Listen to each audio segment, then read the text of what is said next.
So how much is, so let's talk about two things here just for a second. Sure. So how much is a soft pull these days? Oh, it's about 500% more than it was 3 years ago. No kidding. Yep. And Yep. is Hard that, pull, yeah. tri-merge about 450% more. It's So crazy. both of them, 4 to 5 times more than it was 3 years ago. What happened? So what happened is this. So FICO, the generator of the algorithm that creates the score, moved their cost that they get, like a royalty on everything that's run, Okay. from 62 cents to $4.99 or there. I don't know, remember if it's 4.95 or But 4.99. around there. Okay. Yep. And then so the credit bureaus, Equifax, Experian, TransUnion, they charge a percentage on Okay. top of that. Okay. And it's a percentage that is multiple times of what FICO. So they just kept their percentage the same. And there's no rule that says they have to have that multiplier in there. They could choose to charge a different percentage, but they didn't. So they charge the same percentage on top of that 800 to 900% increase, and that's how you get these exponentially higher invoices, which is really, really wreaking havoc with the cost to manufacture a mortgage. So, Perfect. Hey, and I think everybody recognized your voice, but just in case you're new to the podcast, I'm speaking with Owen Lee. Him and I work together in the mortgage industry, and also he is vice chair. Am I saying that right? correct. Yeah, Yep. you're vice chair for the MBA. So, 'cause the problem, so it used to be like doing a pre-approval. Hell, I didn't even sneeze at it because, I remember not showing my age here, right, or how long I've been Yep. doing this. I remember a soft pull was like $2, right? And it was just Oh yeah. like not a consideration. It was like nothing. Yeah. So I it's think it like, was I think it was $4 or 4.50 when I got in the industry. yeah, so it was like nothing, right? Hmm. So, so, because now when I'm getting ready to do a credit pull or do an application, I want to make sure that I'm in the I'm getting this from a source that's closable deals. Because like if Hmm. I'm getting it from some online source where we close 1% of them, hell, I couldn't afford to do it, right? That's Where right. with a realtor referral or past database or an attorney referral or financial planner referral, those usually like 20% or so. So I'm paying for five and I'm closing one ish, Yep. somewhere in that range. So it's not so bad. But I have to tell you that it gives me reason to pause sometimes, before I do that credit pull. I go, well, let me get a little more information here, Yeah. just to make sure where I'm going. So Well, and it causes you to potentially lose some productivity, right? Because you might be doing a little bit more work with a borrower who is willing but not able to buy. And some of the things that the credit bureaus have done and some of the providers is, they know the tricks of how mortgage companies act in order to try and avoid some of the fees or some of the higher fees. And they've eliminated some of those tricks, if you will. I'm making those fake air quotes for people that are just listening to the audio. The cost of a soft pull versus the cost of a hard pull is much closer than it yes. used to be. The cost of pulling two bureaus or doing credit cascading or whatever, it's all gone up exponentially. There is no relief for somebody who's stroking a check to pay a credit bill every month. Well, I mean, if you look at it, like we have to use that service. So it's like we're living in the desert. We've got to buy water. They can kind of charge It whatever is they. a government oligopoly. It is a Yeah. government sanctioned oligopoly, no matter what anybody says. They're the Russian gas company, right? I really Mhm. don't know. how else to explain it. You cannot close a loan that is saleable in this country without a tri-merge. And So, is yeah, Equifax and TR, are they private companies? Are they public companies? publicly traded. So, gosh, it seems like I've never actually looked, to be honest with you, but sounds like not a bad place to put some of my 401k.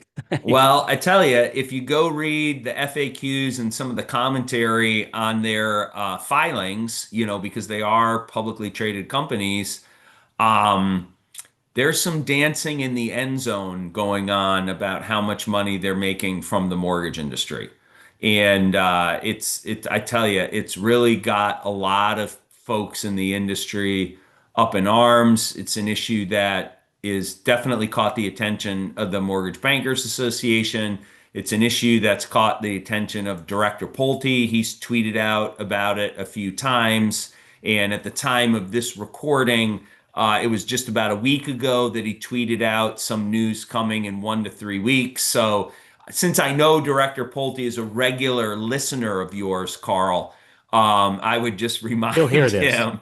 Yes, He'll, I he'll, would he'll, just he'll, remind him that the clock says 0 to 2 weeks. So any day now, we're all on bated breath, hoping for some type of relief. But in seriousness, we've got to get to a point where the industry gets some relief because the cost to manufacture, the average mortgage company, depending upon whether or not you run a consumer direct shop or whether or not you just get realtor referrals or where you meet the borrower in the process, the average mortgage company will close on somewhere between 10 and 25% of their pulls. yeah. And it's the industry average is really about 16 to 17%, which means 84% of the credit pulls that you have, the mortgage company is just writing a check for. There's almost no mortgage company out there that charges an application fee in order to pull your credit. And a lot of people in the general public think, oh, well, everybody's allowed a free credit pull. Yes, true statement. But from a mortgage point of view, you can't do anything with that credit pull. You can't run it through the AUS. You can't make a lending decision on it. So it's, provides a little window into what somebody's credit history might be. It's moderately helpful at best. Interesting. Yeah, because I can, I mean, as much as that makes me, I don't know, angry. I don't know if that's the right word. Upset, disturbed. That Yeah. that's gone up three, four, 500% here in the next 3, 4 years. If you're looking at, well, they're a public company, and Hmm. their objective is to make money for the stockholders. So if That's you right. if you've got people that got to buy your water, you have to buy credit. You have to buy credit pull. Uh, Gosh, what keeps them from charging 50, 80, 100, 200, $300 per pull? And like, I mean, there's got to be a solution for this because, there Well, comes a point where it's it's just way not north of right. 100. Yeah, Yeah. I don't want to get into specifics of what everybody's bill is, but it's Well, I mean, for like even just a soft yeah. pull, Yep. it just, there comes a point where it's like, it's just not right.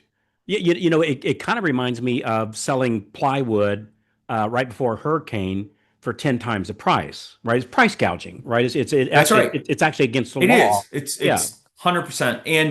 And two, they come out, with the PR people about well, oh, the credit bill only represents 2% of the closing cost or mathematically that might be true depending upon what kind of loan you're doing or whatever, but it completely ignores the other 85% of the credit bills that must be paid. And how do you handle that as a business cost? It is one of the more dishonest campaigns that I've ever come across. And honestly, I hang out in Washington, D.C. a fair amount, and I've seen a lot of dishonesty. And this is like top three type stuff. This is dishonesty with whipped cream and a cherry on top. I mean, it's really kind of disgusting when you think So, about it. so what's the solution with this? Like, where are we going from here? So I think that we need, oh, and let me just say this one other thing. We really are at a crossroads, right? Because if you look at this, a lot of people will say, oh, well, we're going to be able to close a loan very soon with a Vantage score, which is a new score that has been worked on by Fannie and Freddie for quite some period of time. That looks at debt a little different way. It's supposed to capture a larger percentage of people who are truly mortgageable. I don't I don't know if that's true yet. I think we need widespread usage of it to find out if it truly achieves that goal. Except the Vantage Score product is 90% owned by the three credit bureaus. So that we're not going to get any help from that. What we really need, if you look at like the automobile industry, so when auto dealers do a loan, they are only required to pull a single pull. Okay. And their bill is fractional of what our bill is. If you take what a mortgage company pays for a tri-merge credit report, Okay. and you take a look at what an auto dealer pays for a single bureau pull, Okay. their cost, the auto dealer cost, is not 1/3 of the tri-merge. It's exponentially lower Mm. than that because TransUnion, Equifax, and Experian are forced to compete for that business. Mm. They don't have to compete for the mortgage company business because the government mandates that you have a tri-merge. I know the government doesn't intentionally do this, but they do. You can't sell a loan without a tri-merge.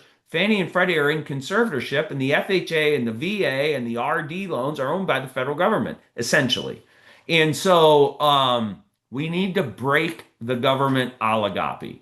And we need to figure out a way to make them compete for our business like they compete in other industries. They do not do that. And we are paying hundreds of millions, billions of dollars per month as an industry because of that fact. And we need to do something about it. We have to exercise smart thinking. We have to do responsible lending. But they have no incentive to innovate, to lower costs, to use technology to create a better product. Because right now we got to get our product from them, and there's nothing anybody can do about it. So we got to find a way to break through that. We've caught the attention of Director Pulte. I know there's a lot of conversations going on.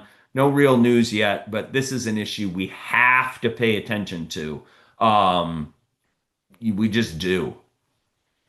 So So I wasn't aware that the car industry is different. So maybe it'd be something like we only need two, a buy merge, for Fannie example. Mae and Freddie Mac, the GSEs have worked on a buy merge. There's some talk in the industry that about a single file pull because if you really think about it, FICO comes on a very basic 30,000 foot level, right? FICO has the logarithm. Um, the credit bureaus are massive, massive data companies, Yeah. and they feed the data into the equation, right? And so, goodness gracious, what is AI at its core, right? A way, a program to handle and ingest massive amounts of information and give you information back, right? At why, but there's no improvement. They have no, technology usually makes things more productive or cheaper or both, right? And none of that is happening right now in the credit bureau space. And all you have to do is look at the dancing in the end zone of their filings, their financial filings that are required of public companies, and they have no incentive to work with the industry on this. As a matter of fact, they have a For disincentive to sure they work with do. the industry on this. For sure they do. Yeah, this is gonna take some sort of legislation of some sort, it sounds like. And so, well, I know as you spoke, as you said, You spend a lot of time in Washington, so keep us updated on this one. This is one that hits us I all. will. It's I mean, Well, and if if you have a second, this is something I post on LinkedIn about quite a bit. And just I encourage everybody to stay tuned because at some point in time, as an industry, we may need to have our voices heard. And there are a lot of people that would argue that that time has come and or passed, and we're a little late already. yeah. But I would just say this is something on which the industry will likely have to use its collective voice at some point in time to try and get something done. So give me a follow on LinkedIn because trust me when I tell you, when that time comes, I will be out there with hopefully the largest megaphone that I can find.